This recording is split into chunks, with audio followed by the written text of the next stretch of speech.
Good afternoon, friends, and welcome to another edition of Crime Time with DutyRon and Ed Wallace. You know the drill. We're retired New York City police detectives and 9/11 World Trade Center first responders. If you like all things true crime related from the police detective's perspective, you're in the right spot. Hit that subscribe button, hit the notification bell so you get all things DutyRon and this guy, my partner in crime, Ed Wallace, when we go live and upload another video. Today we have the horrific murder and dismemberment of Celeste Rivas Hernandez by her, at the time, and it's, I don't even like to say this, but at the time, her boyfriend,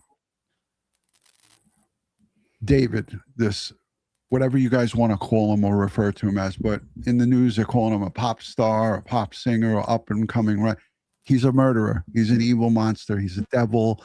He is all things evil. He's a menace to society. And he's a pedophile. He's a pedophile, all of the above. You beat me to it. I had a long list of things listed here, but this David was a menace to society, not just this poor little child, this victim who he viciously murdered and dismembered, but any woman he came into contact with. And I think the reason that this all came to a head is because she, our victim, found out that he was with multiple other women, and she got pissed, and she confronted him with it and said she was going to expose him to the world.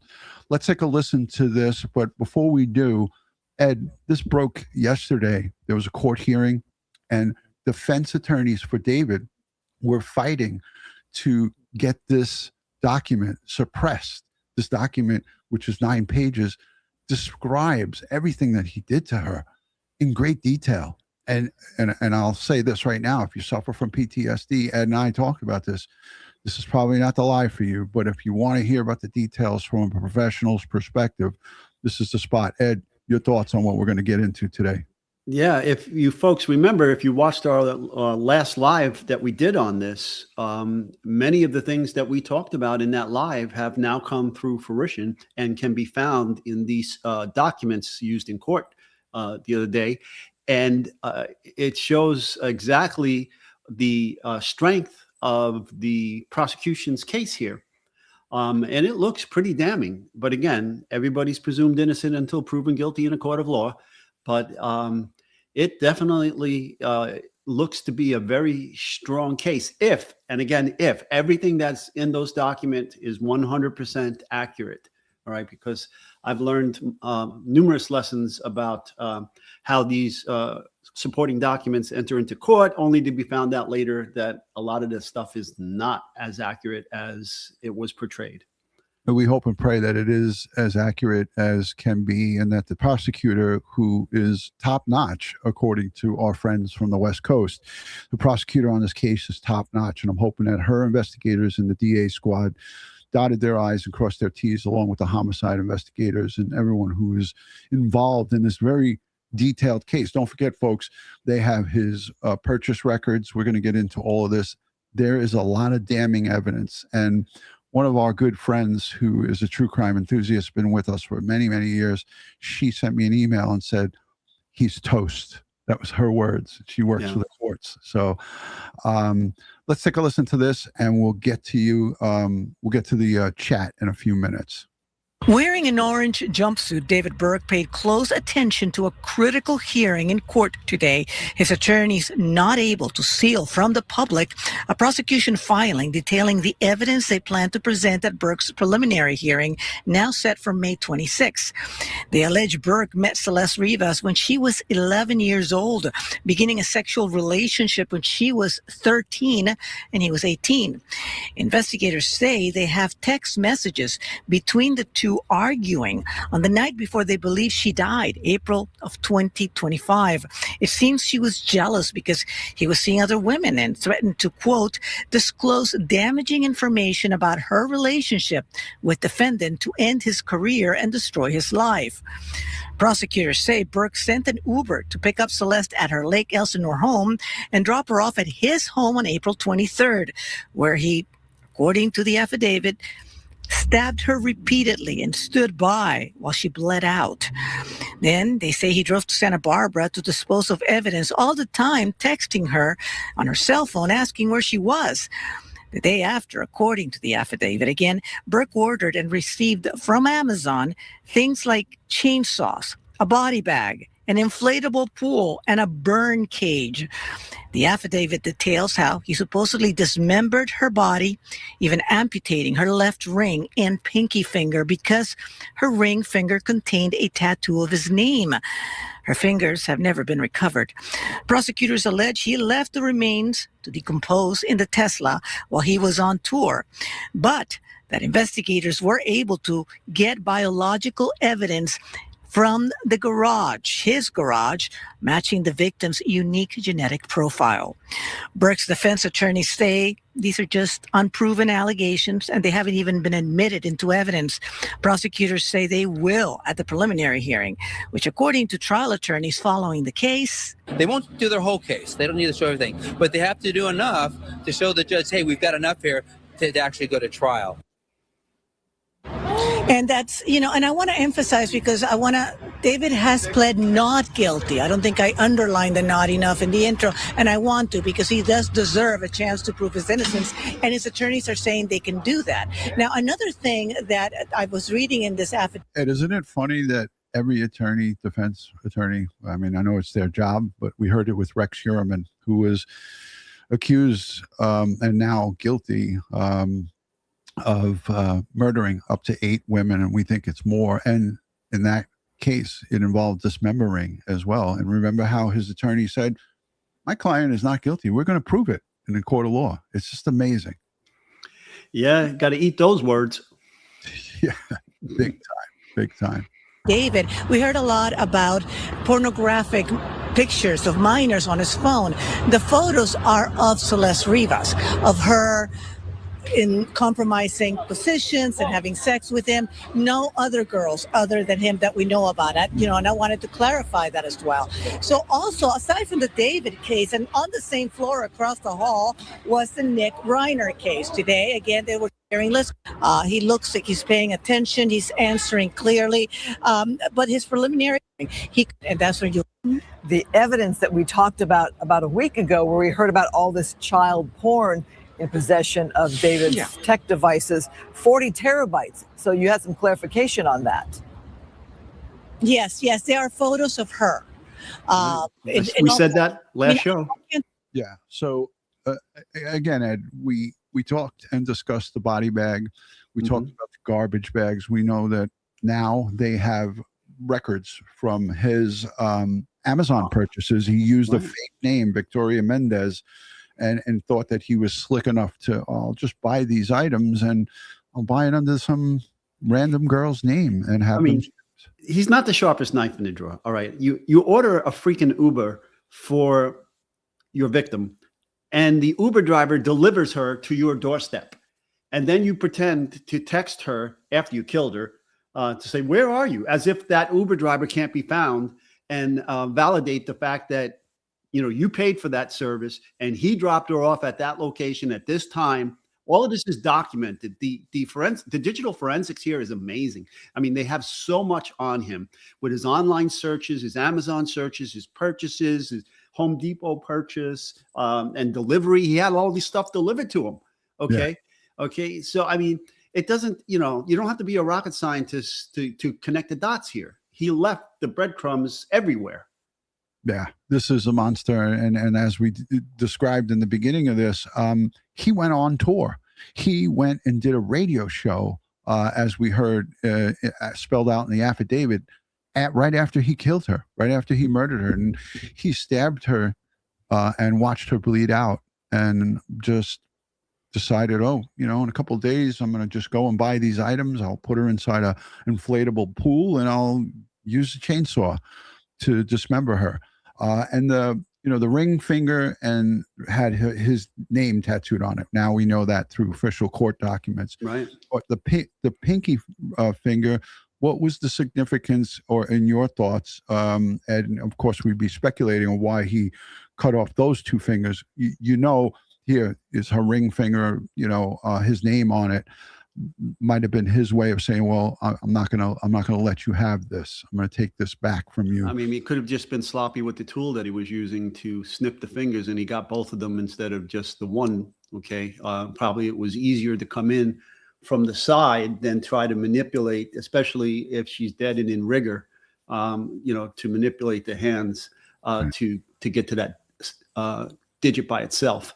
But yeah, okay, we know that too, and we know that he took this trip in his car to another part of California by a lake, and it was a secluded area where they were able to track his movements. So the infotainment system in the vehicle and all of that information. Plus, I'm sure they got to download everything out of that car because, the car has cameras around the outside. So any movement around there might have been captured.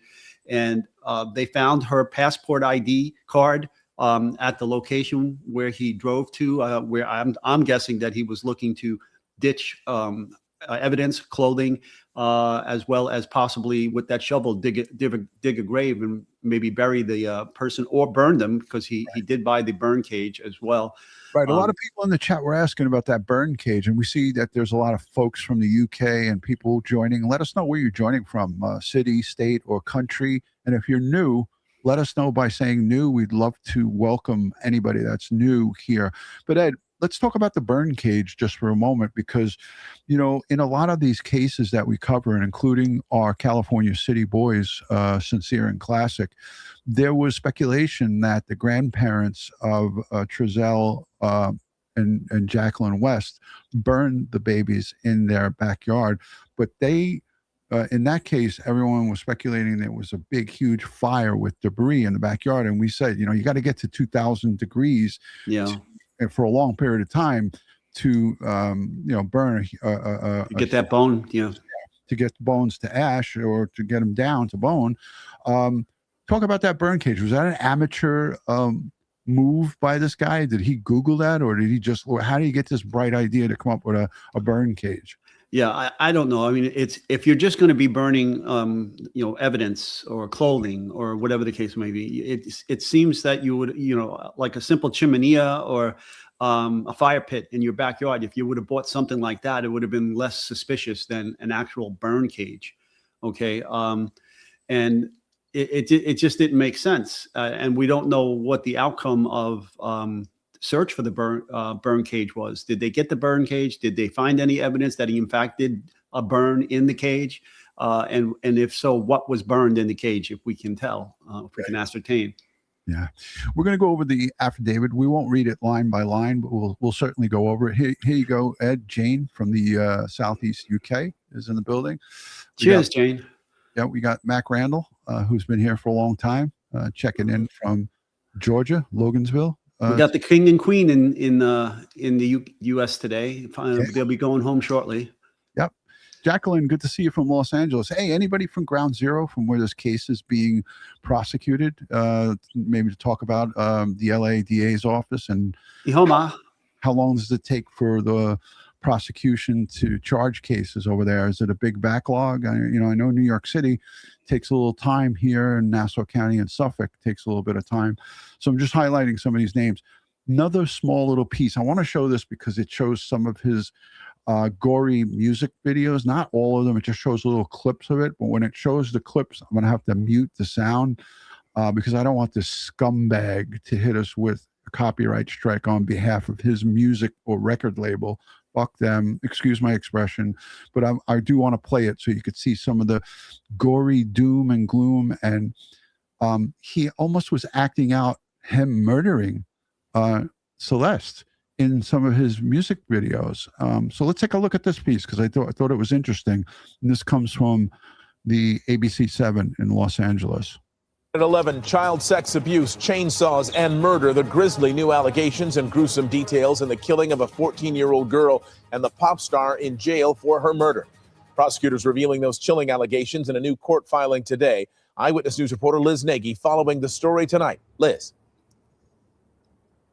Mark, the details alleged by prosecutors are frankly disgusting. In this preliminary 8-page brief signed by LA District Attorney Nathan Hochman, prosecutors paint a picture of a rising pop star who they say lured a young girl and then eliminated her when she threatened to expose their relationship and derail his fame. Sorry, folks, but this is, I want us to stop this for a second, Ed. This is him with, in his music video. Yeah, in his music video, he's blindfolded. He's dragging someone with pro-keds on, and just disturbing to see it. Is it Keds or Converse? Converse, Keds, whatever. Yeah, it looks like Converse. You're always right, Ed. Whatever. Chuck Taylor. Stop breathing down my neck. But look at this. Yeah. He's definitely got a fetish with this stuff. It's crazy, and there's talking online and in the chat and everything about his Korean anime fetish as well, and a lot of eerily similar things playing out between his real life and the anime. Yeah, I mean, this is again, I refer to him as a menace to society, and I do believe. Here, this is labeled romantic homicide, right?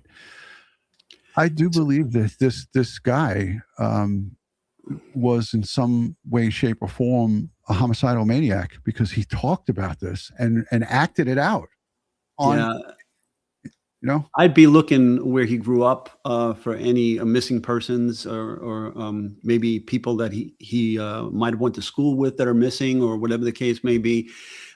In addition, I want to bring up the fact that, so it's alleged in here that he started a relationship with her when she was 11 years old, but then he started a sexual relationship with her when she was 13. And she was killed when she was 14. Okay. So he, at the time that she was 11, was still considered a minor. Okay. Yeah. Where was his parents? Was he not living with his parents? Because apparently they live in Texas.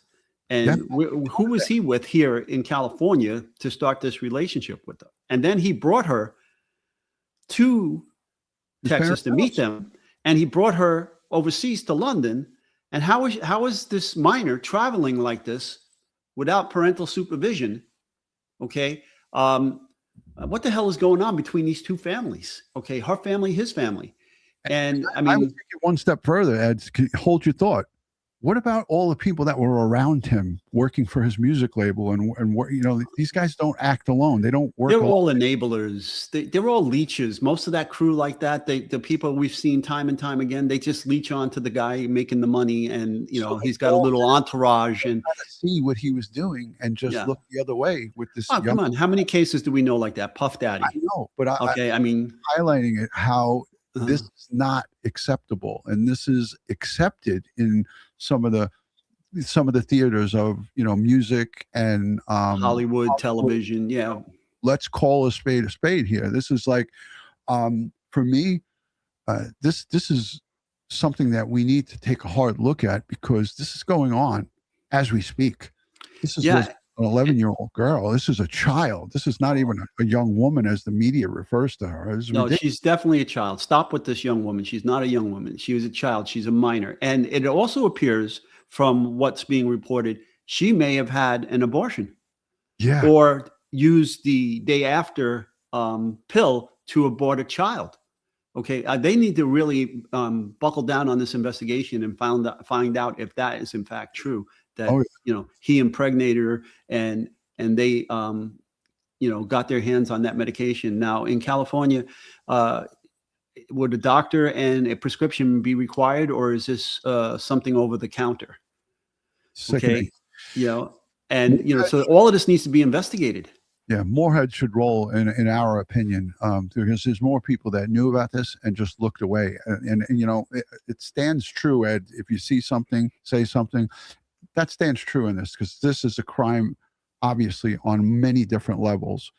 Seeing a young adult with an 11-year-old child, somebody had to seen this and said, "Wait, what the hell's going on here?" All right, let's listen to the rest of this. I refuse to play this monster's music, this scumbag. I refuse to play this mutant's music, so I have it muted. So hopefully all of you in the chat agree with me. I wouldn't give this guy the time of day. I hope that he rots in prison. I hope that they put him underneath the jail where they're holding him and feed him feces in a bucket and let him eat it. But I mean, that's a little extreme, but this guy is a piece of human garbage. To this action. In court for the second time today, attorneys for the singer, whose real name is David Burke, fought to seal the brief that prosecutors believe lays out a specific timeline and evidence of 14-year-old Celeste Rivas Hernandez murder. Prosecutors allege Rivas Hernandez and Burke first met when she was just 11 years old. So here you have it. This depiction up here is part of what we're going to talk about. He met her when she was 11 years old. That is an outrage. That is, again, failure on her family's fault. I don't care if her family was jumping up and down, reporting her as a missing, doing whatever. But if you have knowledge she's with somebody, and you don't do anything about it, shame on you. Shame on you. I would be there with a shotgun at his door and calling 911 saying, my daughter's inside this place. Come and get her. But they didn't do that. So, again, it's easy for us to Monday morning quarterback this thing. But at the same time, when you're talking about an 11-year-old, all bets are off, pal. You're not, I don't care how much money you have. He gave $1,000 to one of her classmates to give her a burner phone. Yeah. Come on, man. And no, Tara, to answer your question, we don't believe it was just P. Diddy. There's numerous cases. Harvey Weinstein. We can go down a litany of people who had power and wealth and thought they were above the law and did things like this. Exactly. There's tons. And I said in the beginning of this, as we speak, there's more of this going on right now, as we speak, which is sickening to think about it. But yeah, all you got to do is, look into some of these Hollywood elites and some of these people who think they're better than thou and have money, and they take a lot of liberties and they do a lot of things, but this is beyond anything. Have explicit sexual photos of the two. The brief also claims Burke stabbed Celeste several times and watched her bleed to death. In the days after prosecutors claimed David had slaughtered Rivas Hernandez, they say he purchased tools to dismember her body. Prosecutors say Amazon delivered 2 chainsaws, a body bag, and blue inflatable swimming pool to David's home, all ordered under a fake name. Prosecutors say David cut off 2 of her fingers because one of them had a tattoo of his name on it. Prosecutors also allege they have text messages that discuss sex between the two, her pregnancy, and an abortion. And so there you have it from one of our friends, Nettie T, says, the lyrics in his music say, I killed you in my mind, and I didn't even regret it. The music is dark and weird. Now, with regards to the chainsaw, the forensic anthropologist and a tool mark examiner will be able to link the chainsaws to the cuts in the bone, okay? And link them back to that being a class characteristic of the chainsaw, and then if there's any defects or anything like that in the chainsaw blade, and they might be able to find something what we call individual characteristics that can link it specifically to one of the 2 chainsaws. And then whatever the other tool was to remove the digits from the hand, they should be able to find that out as well. And searching for the stabbing weapon that was used and link that back, because that weapon also impacted bone and will leave the tool mark there. In addition to that, now the blue plastic pieces, we know that the lab found those pieces at the house. We know the morgue found those pieces on the body. And now these pieces have been linked through both jigsaw match and elemental analysis, and it comes back to the swimming pool. So we know we have all of these connections there of forensic evidence. In addition, they found blood at the house in the garage area there, and they were able to get her DNA profile, and it matches her. So they have her blood in his garage at his house. Very powerful stuff here, folks. Very, very powerful. And then all the digital forensics, the movement of the vehicles, the cell phones, the searches, the purchases, the deliveries, all of this stuff. It's just overwhelming. It's overwhelming. And we haven't heard it all. This is not, the prosecution is not showing their full cards. Of course, they'll have to send all of their evidence over in discovery to the defense.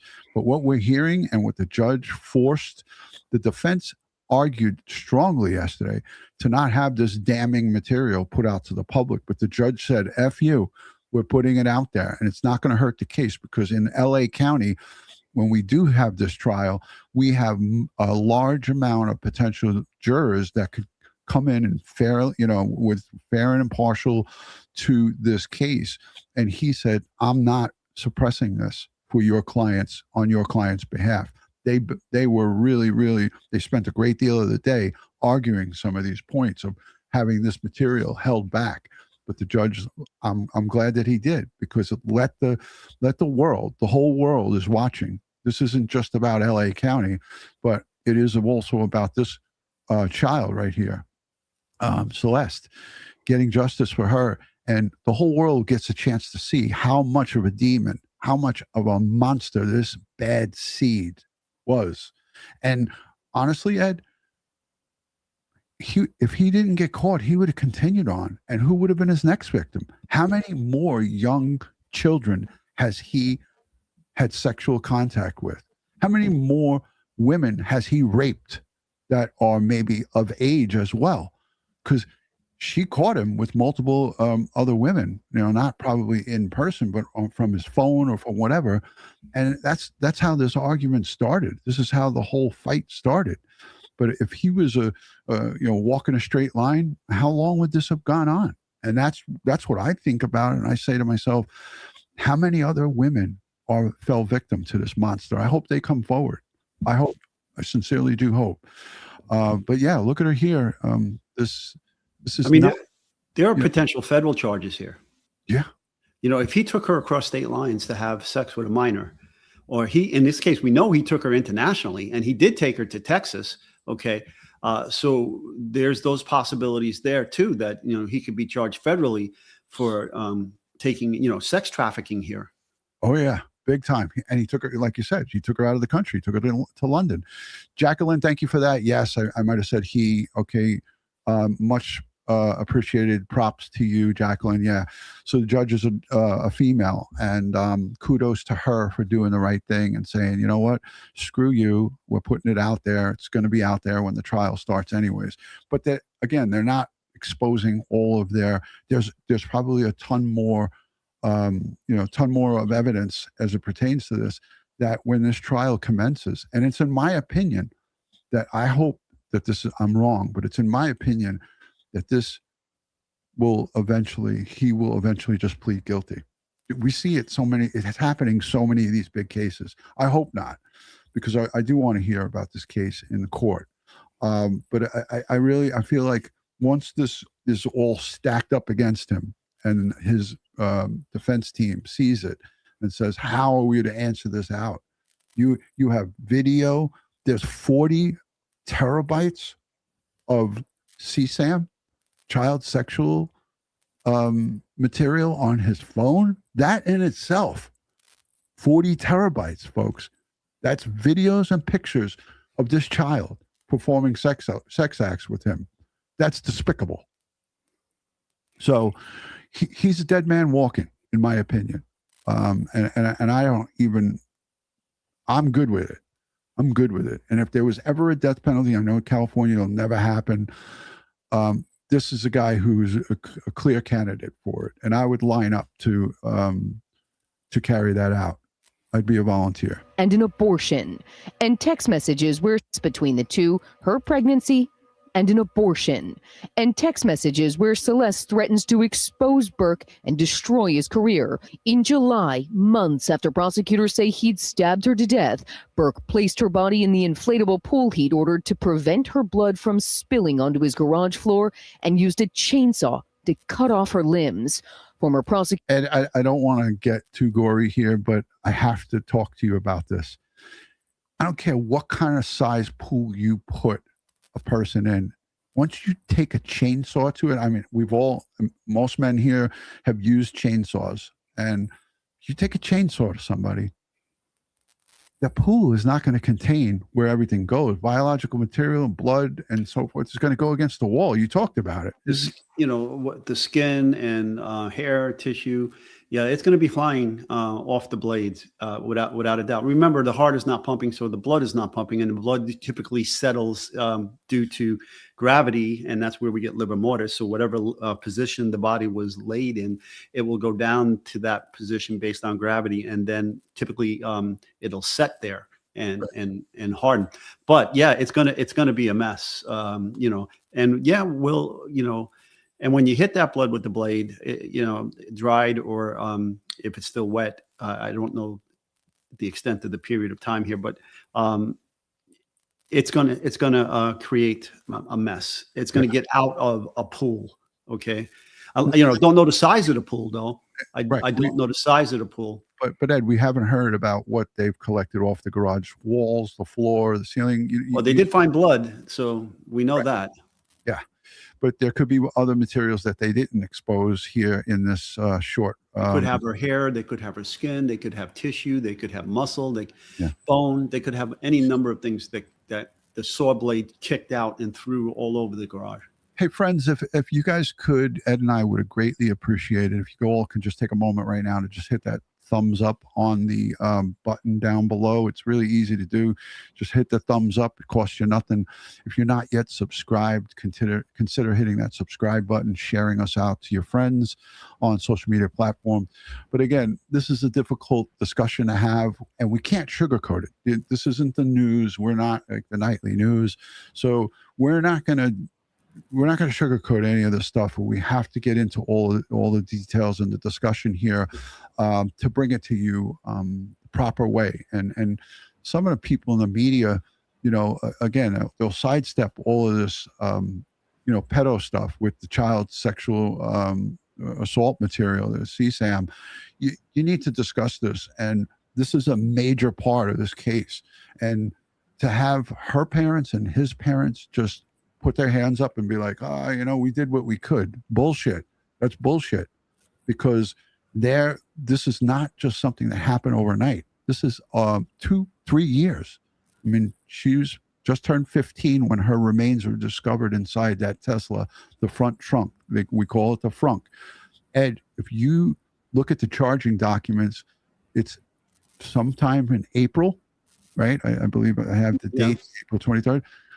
To all the way into September. That's a long time in California heat for remains to be in the trunk. And the insect activity, you talked about this with Dr. Eason, the forensic pathologist that we had on a couple of nights ago.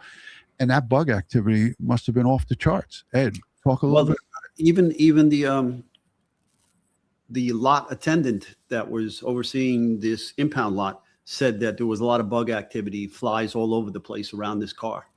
Okay, because once those flies get that scent, they're on it, and they're trying to get in there. And in the meantime, there were already bugs that were in the funk, and maybe multiple generations of bugs in there. They took samples, and they preserved them. So let's see what the forensic entomologist says about the bugs and how many generations, so they can try to get reverse kind of engineer back to the time of death.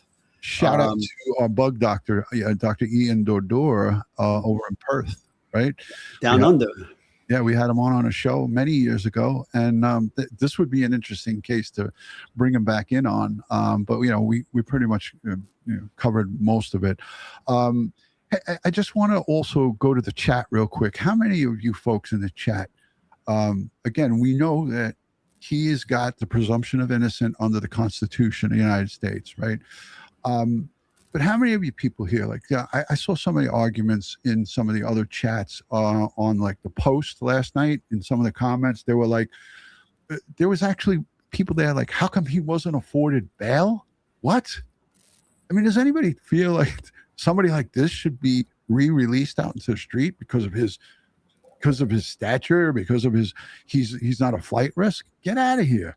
like I was, Ed, I don't know if you looked there, but I looked this morning in the Post's comments, the New York Post, and there was people actually advocating for this guy to be released. No, I'm sorry. I'm sorry. That's a no-go for me. Hold on. I have a button for that. Yes, we do. Oh, hell no. Let me hit it again. Oh, hell no. I got to lower that because people say it blows out their ears. All right, let's continue this because I want to pull up the charging document and talk a little bit about it with you. To David's home, all ordered under a fake name. Prosecutors say David cut off 2 of her fingers because one of them had a tattoo of his name on it. Prosecutors also allege they have text messages that discuss sex between the two, her pregnancy, and an abortion, and text messages where Celeste threatens to expose Burke and destroy his career. In July, months after prosecutors say he'd stabbed her to death, Burke placed her body in the inflatable pool he'd ordered to prevent her blood from spilling onto his garage floor and used a chainsaw to cut off her limbs. Former prosecutor turned criminal defense attorney R.J. Dreiling says David's defense team will seize on one detail. They note in their brief that David was sending text messages to Celeste after her death. They're going to use that to prove that, look, there's no way he knew that she was dead or responsible for it. He's still trying to communicate with her after. Hold on. Where's the bullshit button? Do we have one, Ed? No. I can't stand these defense attorney talking heads. Are you kidding me, guy? That's the oldest trick in the book. We saw Brian Laundrie do that with Gabby Petito. Yes. We saw many. Look, I'm going to go to the chat because our chat is second to none. Name some of the cases where the actual perpetrator of the crime of someone who they murdered would text their phone like, honey, are you okay? Where are you? Brian Walsh did it in the Anna Walsh case. I even think that there's many cases. There's many of them, and I can't just get them out of my head that these monsters do this. And you're really going to present that in court? Well, he was texting her, so how was he supposed to know? Right. Yeah. And the Uber didn't drop her off in front of his house, and the Uber driver didn't see her go onto the property. Right. Yeah. Oromoon, I don't doubt that Garagos is on a media tour about this. I'm sure he was. River says that, and thank you for being a channel member, says pool wasn't very big if it was inflatable. I've seen some pretty big inflatable pools. Yeah, right? I've seen some 5-foot-high inflatables. Very small too. You they fit in very small spaces. Could fit in a garage. Mama Slew says a bullshit. I gotta get that. That sound bite. Stephanie says you can buy a bullshit button at Office Depot. I have a whole sound deck here. The next set of the next uploads that I do, I'm going to take a couple of them out and I'm going to add in the bullshit button because my God, here's a good one. Hey bud, what's your problem? Oh no. Thanks, Spicoli. Yes, Scott Peterson, another one. Yeah. Where is it? I want to blow it out your ass one. No, I won't hit that.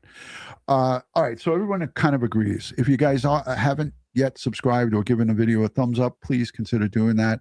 Thank you to Jeff Whitler.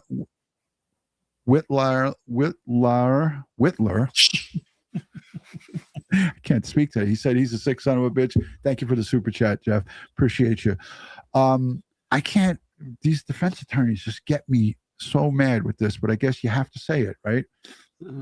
You got to just say he knew that she was dead or responsible for it. He still tried to communicate with her after her death. Oh, I don't need that. Yeah, I paused it. In pieces in the front of David's Tesla until investigators in pieces in the front of David's Tesla. So what amazes me about this is the front trunk. This is unfortunately where her remains were found so many months later. What really gets me, Ed, is this car was parked out on a street in California in that Hollywood Hills section, and people were walking their dogs by it. How are you walking your dog by a car that has remains in it from April? And in September, I have all the time. I don't have the documents here, but I had the times and the dates written down. I think it was like September 3rd. Somebody noticed it, called up the California Department of Transportation. But that it's alleged that car was there for a long, long time. Well, in the paperwork here, it's also alleged that some of the visitors to his house noted the smell of the car when it was parked in the driveway, and he made some excuse for the smell. And so it had been decomposing for quite some time on that property in the car. Yeah, look at it. Peter says, "LA, it stinks all the time." All right, we're not going to go there. Discovered the remains in September, 5 months after they say David Burke had murdered her. Yeah, so 5 months. The medical examiner's report released just last week had noted those pieces of blue plastic in Rivas Hernandez's remains. Prosecutors now say those pieces of blue plastic were pieces of the inflatable pool that they say David had placed her body in. Burke has pleaded not guilty. He will stay locked up. So, again, Ed, so many troubling aspects to this case, but the real sticking points here are the people who failed to do anything about it, that were around and saw it. This guy was not a loner. He wasn't by himself, and his family and her family both knew about it. It's insane. Let's go to the chat. Hashtag Ed, hashtag DutyRon. Yeah, Karen, Koresh, Kara Shelton, the guy's cooked. Yeah, I agree. Ed? Barbecued. Yeah. Peter says, I made that LA stinking comment respectfully with a laughing emoji. Yeah, I get it. We get it. We definitely get it. Listen, New Jersey was the brunt of all those kind of jokes for years. So, all right, I'm going to pull up the documents and we're going to scan the chat. Let's see. Let's go to the chat and grab some of the questions. Pamela, thank you for becoming a member. We appreciate you. Thank you. Take this off. I don't like the way that looks.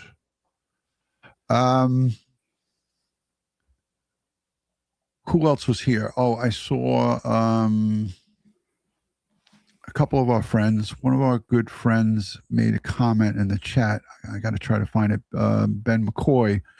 He said, thank you for covering this. And he's been communicating back and forth with me. So shout out to Ben McCoy over in the Houston area for everything that you do for not only this channel, but for your community and in your job. We appreciate you, my friend. Thank you, brother. There he is. Hashtag Ron. This monster won't last long in prison. He may have a hard time in the county as well. County jails, nobody likes pedophiles. And, what do they call them? Short eyes, right? Yeah. So I don't think he'll be having a good time no matter where he is. But unfortunately, as we know, the correction officers have a job, right? Yeah. And you know what's sick too in our society? There's a whole group of people in our society that want to normalize pedophilia, right? And they don't want you to use the term pedophile anymore. They want you, minor attracted adult. I mean, this is just sick. Yeah, that's crazy. Just doesn't make any sense. No. Hold on, I'm trying to get the document up. Ed, just give me a second. Scan the chat, if you will. I'm scanning. Ed is scanning. Okay, good. I got it. Don't drop the soap, says little Patty. How many of you guys are outraged by this case? And how many of you feel here, look, we're not everybody in the chat is parents, right? But most of us either have nieces, nephews, grandkids, for the parents. How many of you guys in the chat are outraged that this was able to go on for that period of time, that long of a period of time, without anybody mentioning anything of it? A 3-year standing relationship from the age of 11 up until she was found, which she was 15 years old. And everything in between that, the arguments, the parents having reported her missing, and then the police going to his home and showing him, hey, look, this girl's 12 years or 13 years old. You shouldn't be with her. Then he shows his phone and he's got an album of all pictures of her on there. Oh, but I only met her once. I don't know how those cops walked away from that. And that's another thing too, I'm thinking, because the police too were involved in this thing. Yeah, when they were looking for the missing person, and he went on tour. He was allowed to go on tour, for a short period of time. So we can't forget to mention that even when the authorities were called, in my eyes, and I have basic information, the same information all of us have, the cops dropped the ball as well because they could have stepped in, and they didn't for whatever reason. He was failed at every turn. Yeah. Sickening. All right. Let's do it like this. What did I say? Page 4, right? Wallace? Yes, you did. Here's where they talk about him sending the Uber at 8:40 p.m. This is really where it all starts. But I just want to go back just a little bit here. This is where this is the actual document. I'm sure that many people have read this out loud last night, line by line. We're not going to do that. But this is the part where LA County deputies went to the defendant's home in 2024, and they were requested that the LA conduct a welfare check at the defendant's home. LA County deputies went to the defendant's home at 8:15 p.m. and informed him the victim was a 13-year-old runaway. The defendant again claimed he was unaware she was a minor and that he had only met her once in person in November of 2023. However, the defendant showed the deputies a yearbook photo of the victim he had on his cell phone. Although he claimed to be unaware of where the victim was at the time, she returned home 2 days later. Why wasn't he locked up? Ed? I have no idea. No Chat? idea. Chat?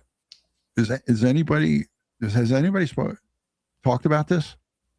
This page in this document here says a lot. It says to me that they just walked away from this. Despite being informed by the police and law enforcement that the victim was only 13, the defendant continued to pursue her. After the victim returned home in February of 2024, her parents took her cell phone away. I'm taking your cell phone away. But the defendant drove to Lake Elsinore and he paid a junior high school student in the victim's class $1,000 to give the victim a cell phone, a burner phone that he purchased so that they could stay in contact. You see something, say something.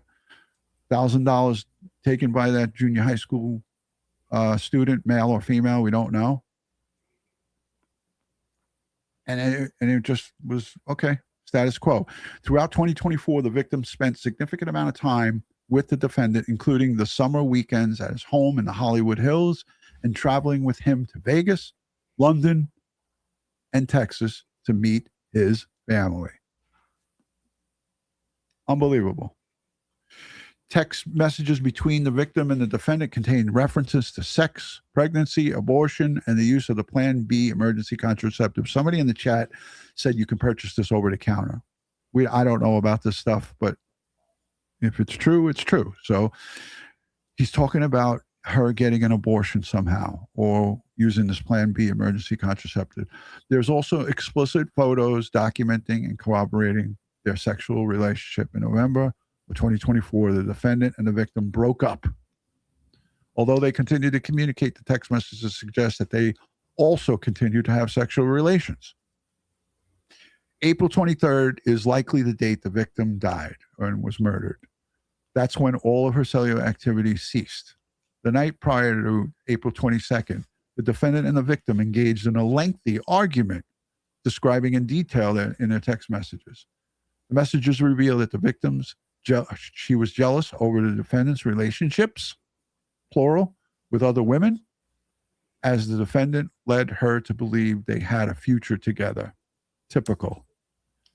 She became extremely upset and threatened to disclose damning information about her relationship with the defendant to end his career and destroy his life. The defendant's first studio album was released on April 25th. He had an emerging multi-million-dollar career already in progress. He also had multiple product endorsements, which were highly profitable. At approximately 8:40 on April 23rd, defendant sent this Uber to transport our victim Celeste, a child, from her Lake Elsinore home to his residence. They communicated before, during, and before and during her Uber ride, which dropped her off at the defendant's Hollywood Hills. We'll be seeing, probably if there's cameras inside that Uber, we'll be seeing, unfortunately, at the trial. There's no doubt in my mind the house had cameras too. Obviously, yeah. So the house definitely had cameras. The Uber drivers, they are required to have them inside the car for the driver's safety, and so the occupants can't make any false allegations against them. And, just for security reasons, they have it. Uber dropped her off at the defendant's Hollywood Hills home at 10:10 p.m. at night. At approximately 10:30, the defendant sent text messages to the victim inquiring where she was. So that's how you know. 10:10, she's stabbed to death. And then at 10:30, he's trying to cover his tracks. He didn't waste any time, Ed. Nope.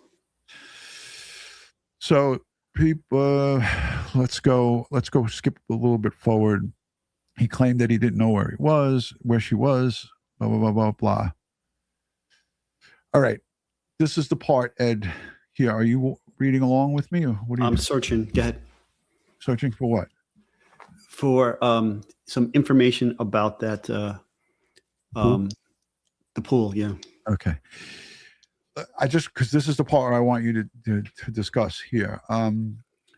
Tellingly, the defendant subsequently purchased tools to carry out his plot to dismember and dispose of the victim's body on April 24th. So just the next day. Yeah.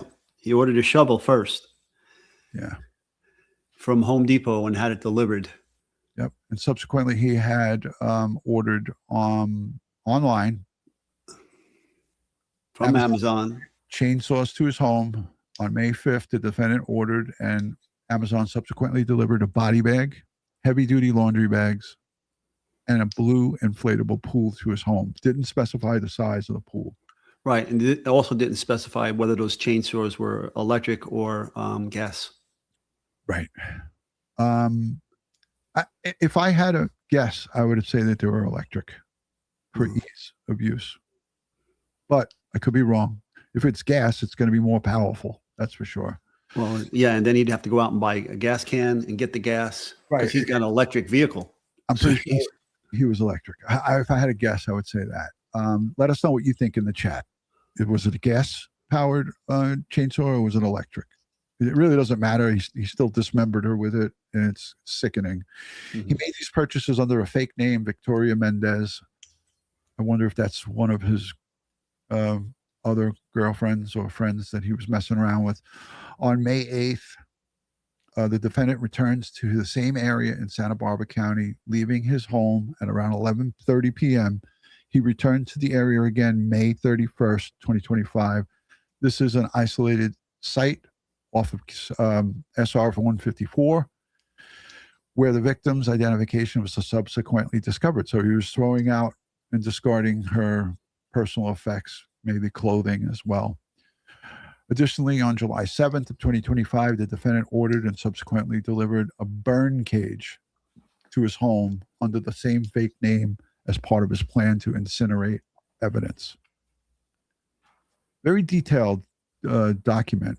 Moreover, the defendant took horrifying measures to destroy and discard the victim's body after placing her body into the blue inflatable pool to prevent her blood from spilling onto his garage floor. The defendant used a chainsaw and perhaps other tools. What are they meaning there about perhaps other tools? Well, I don't think he used a chainsaw on the fingers. Maybe like a pair of shears or something like that. Yeah. People in the chat are saying electric. Frito, thank you for being here. And DutyRon and Ed, Rock, thank you for your service. Hope you are both doing well. We are. Thank you. Doing well. Thank you so much. And you rock. Yes.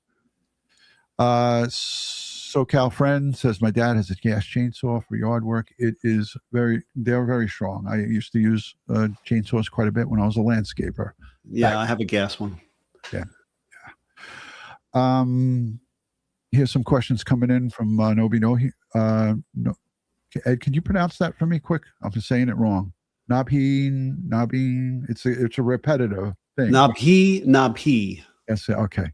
There's one for you, Ed. I think he's from Indonesia, if I remember correctly. Ed, DutyRon, what the psychology of David put the body in his own car in the public space? What is the psychology? Do you want to be caught? Did he want to be caught? We're not psychologists, so we don't really know. No, I wouldn't venture a guess there, other than the fact that I don't think he was thinking. Again, I don't think he's not the sharpest knife in the drawer. I mean, look at the breadcrumbs, as I said earlier. Look at the breadcrumbs that they were able to find months after the murder occurred. Yeah. Jules Hall from Cape Town, South Africa. Julia Ann saying, aren't they very loud? Ooh, is it us? We're loud? Should I turn it down?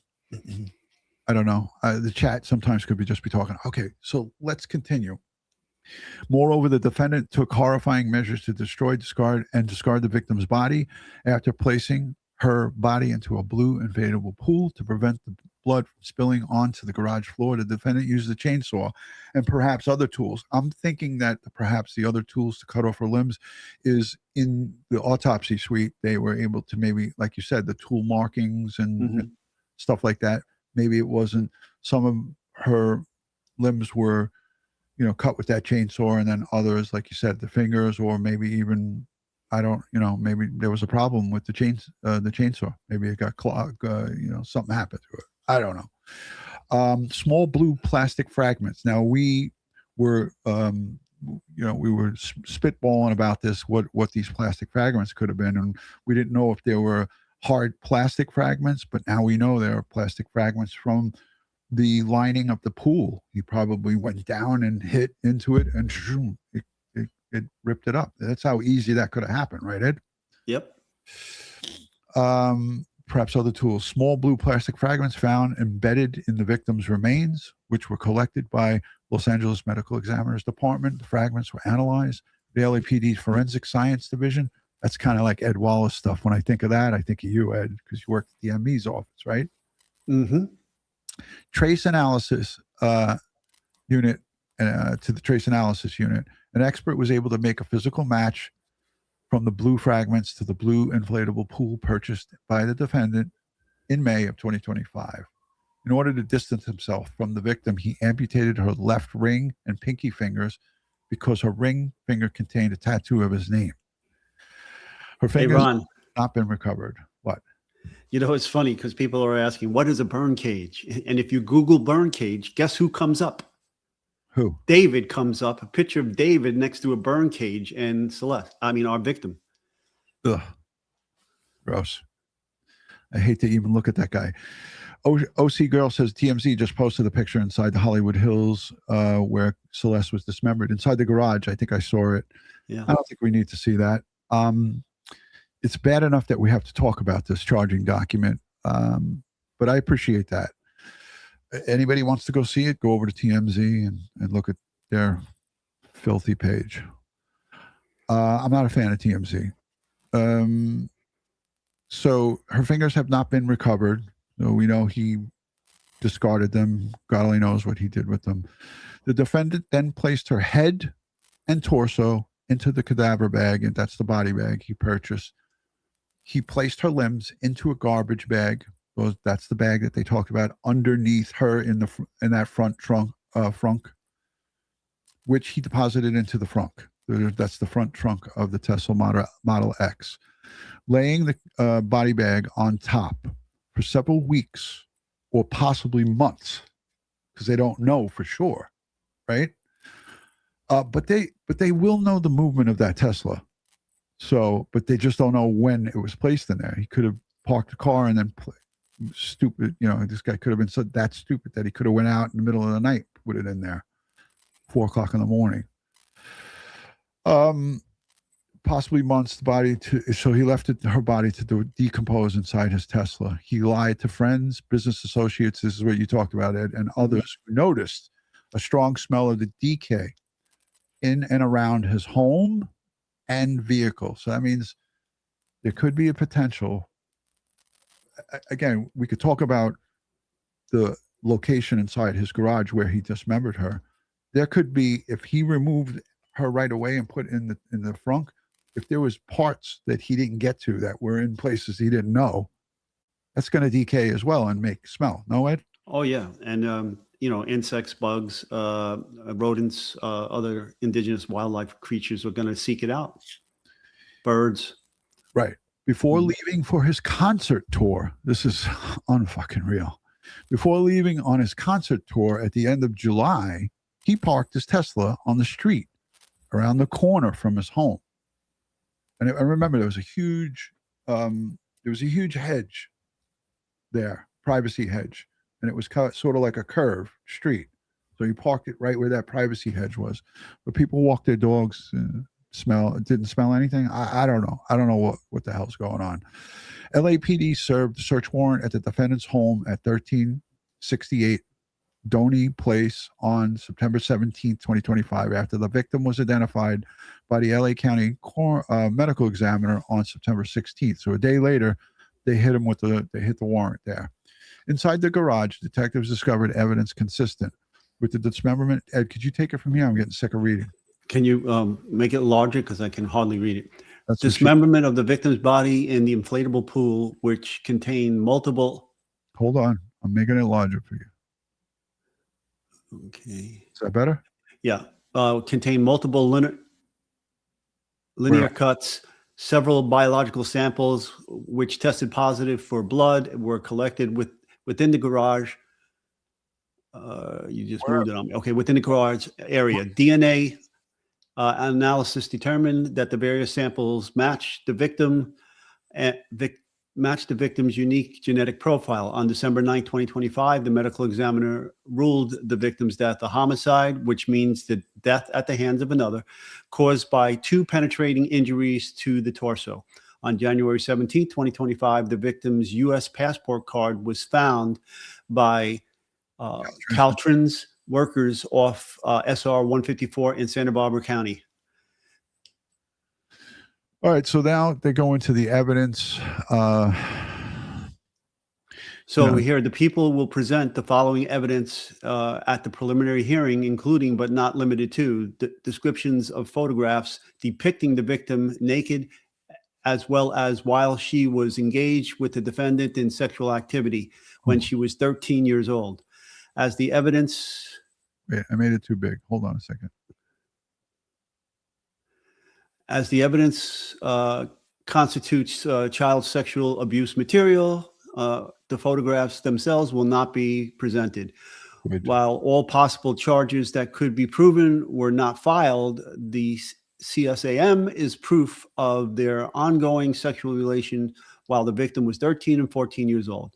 Numerous text messages between the defendant and the victim evidencing their sexual relationship, pregnancy, abortion, and use of Plan B emergency contraception messages through March 2025 proved defendant continued to manipulate the victim as message, all we do is have sex and just hang out, man. I want more than that for myself.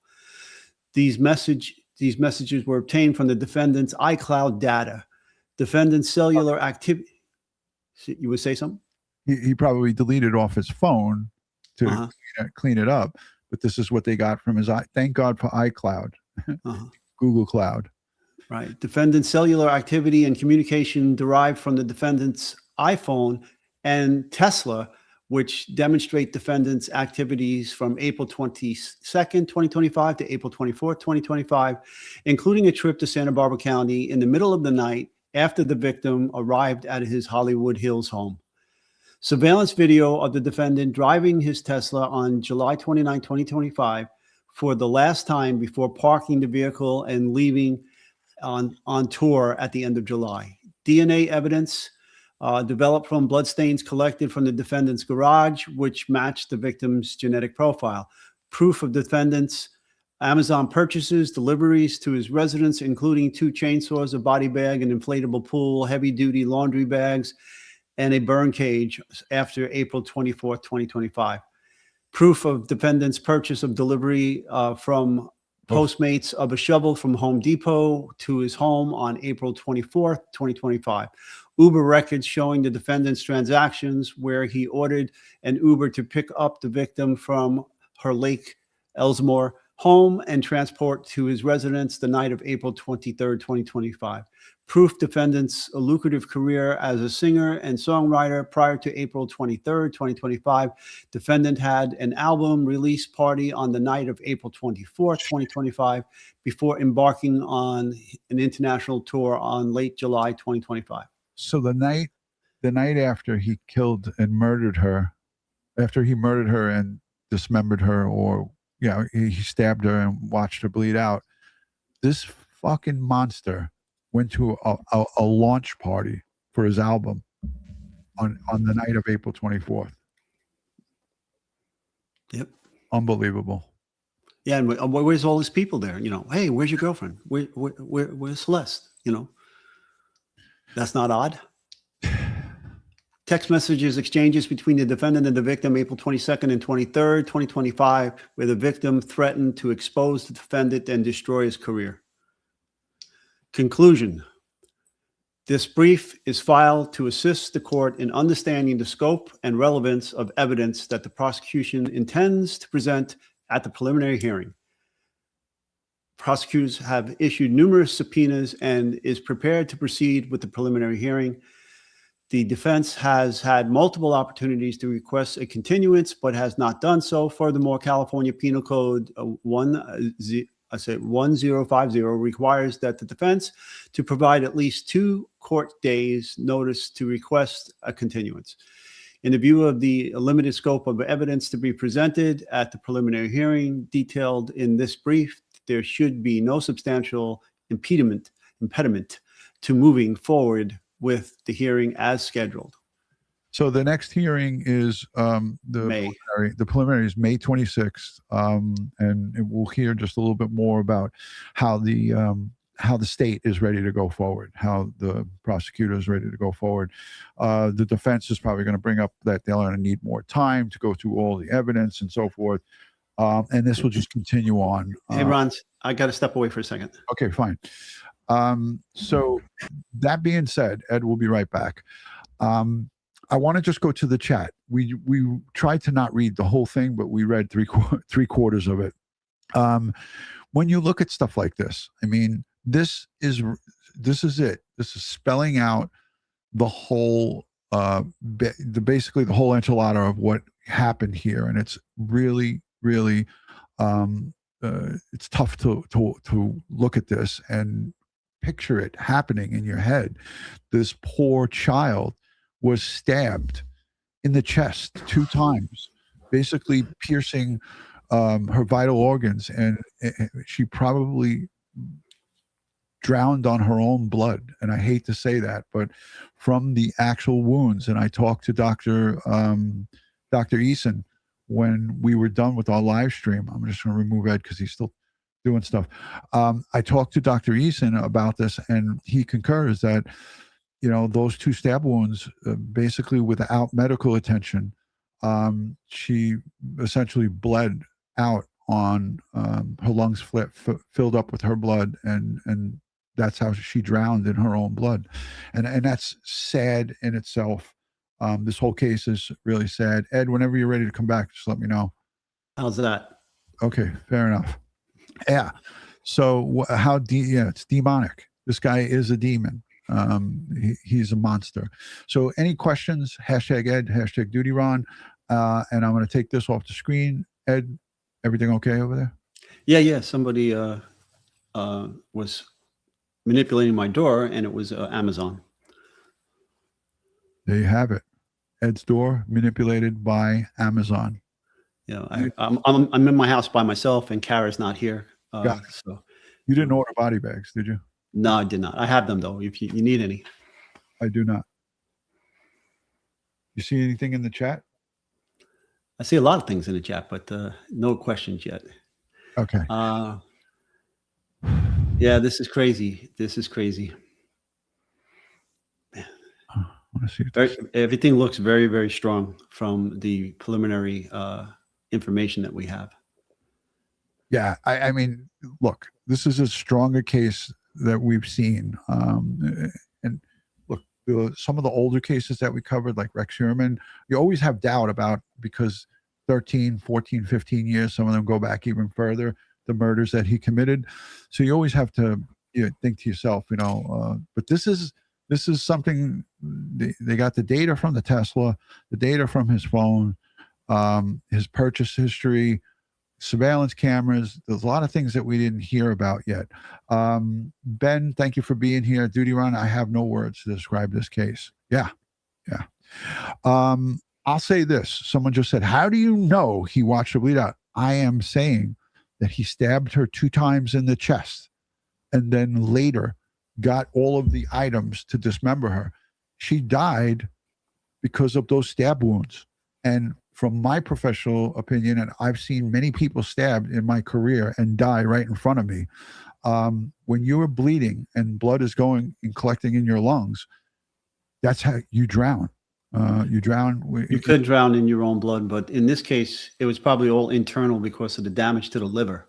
So the internal cavity of the body filled with the blood.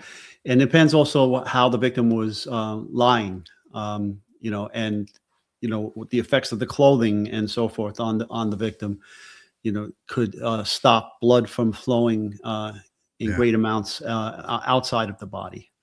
Yeah. So it's horrific. Someone asked if the trial will be streamed. We don't know, but we hope so. I think in California they definitely do it. AKA Wilder Jackson says, couldn't the police have done more? Yeah.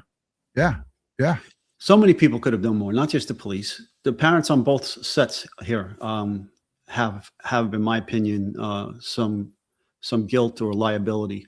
Yeah. I don't think they'll offer him a plea deal. Someone's asking that. We're being peppered with questions right now. But there's so many questions flying through the chat. But definitely a cold-blooded murder. Absolutely. Mm-hmm. Yeah. Well, in the aforementioned paperwork we just read, it says there that he did not attempt to get her any medical attention. Yeah, definitely did. I want to play this because this is Jennifer Lammer. She used to be a New York reporter, and she's in LA now, and then we'll wrap it up, Ed. Let me just play this. Hold on. I know we got a blank screen. Stand by. Let's take a listen to this. Just made public in the murder case against the singer known as David. Gigi joins us now with more on what prosecutors unveiled in this new court document right away. We just want to let you know these allegations are very disturbing. They are, especially when you consider that she's basically a child, right? Celeste Rivas Hernandez. Prosecutors filed a brief yesterday with the evidence they say they have against singer David, whose real name, by the way, is David Burke. They detail what they describe as the horrifying steps that the singer took to dismember and then hide the body of his teenage girlfriend after they say he stabbed her to death last April. According to the document, which outlines evidence prosecutors plan to present, the singer. Yes, I would. Songwriter placed the teenager's body after killing her in a blue inflatable pool in his garage, and this was done to keep blood off the floor. And again, this is just an allegation, but it is very difficult to hear. The DA's office says he removed her limbs. He dismembered her with a chainsaw, one of 2 that he had ordered online. They also say he ordered a shovel, a cadaver bag, and other materials using a fake name, Victoria Mendez, and had them delivered to his Hollywood Hills home after the murder. They say he also ordered something called a burn cage. That's to burn evidence. The decomposed torso and head of 14-year-old Celeste Rivas Hernandez were found in September inside a cadaver bag in the. Hey, Jay, thanks for the question. Unfortunately, the governor of California does not believe in the death penalty. Ed, correct me if I'm wrong. I mean, death penalty is still on the books in California, but the governor has placed a moratorium on it. Yeah. So all you got to do is go to Wikipedia and Google Governor Gavin Newsom on the death penalty, and you'll have your answer to that. It's not on the table. It's not going to happen. Not while he's governor. So I call it balls and strikes as I see him. And that shit's... Well, they got an election coming up, don't they? Yeah. Yeah, they do. Yeah, but people of California seem to like Gavin Newsom. I don't know why, but... Well, he's done. He can't run anymore. Belongs to Burke. A plastic garbage bag was under the cadaver bag with her arms and legs. The prosecutors say her ring and pinky finger on her left hand, one of those fingers tattooed with Burke's name, were missing, and prosecutors say they were amputated by the singer. Yeah, Ed, here's a good question from Bren, 2385. Why 2 chainsaws? And were they part of the same order? This could indicate an accomplice. In the charging documents, I didn't see 2 chainsaws. Did you? Yeah, there were 2 chainsaws. And we don't know if they were ordered at the same time, because he could have ordered one and then it broke. If it was a cheap electric one and it broke during, his attempts to dismember the victim. And then now we had to get a second one to finish the job. We don't know any of these things. It's just all speculation. And have never been found. The Tesla was towed to an impound lot where workers noticed a bad odor and called police. The brief also outlines a possible motive for murder. According to prosecutors, the singer wanted to silence Celeste after she threatened to go public with their relationship. Prosecutors say the pair had a sexual relationship that started when Celeste was only 13 years old, but they claim they had actually been involved since she was 11. Burke has pleaded not guilty to first-degree murder and other charges. And at his April 20th arraignment, David's lawyer said the evidence will actually prove that he did not murder Celeste. Certainly some very disturbing allegations. Yeah, in those documents, it also showed that once her parents found out about this alleged relationship, they took her cell phone away, and that he had purchased a separate cell phone to get sent to her at her school. Text messages, a lot of the evidence here. What more do we know about that?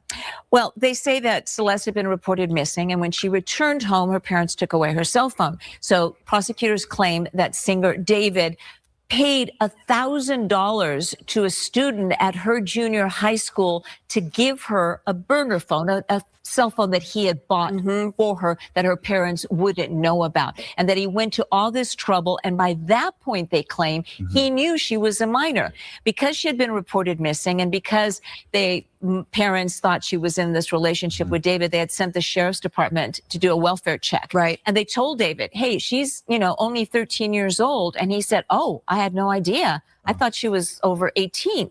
And they say that the cell phone that he gave her was after he knew that she was a minor. Wow. And so they're doing these like digital forensics now. They're combing through all the pictures. They even said that there was child pornography.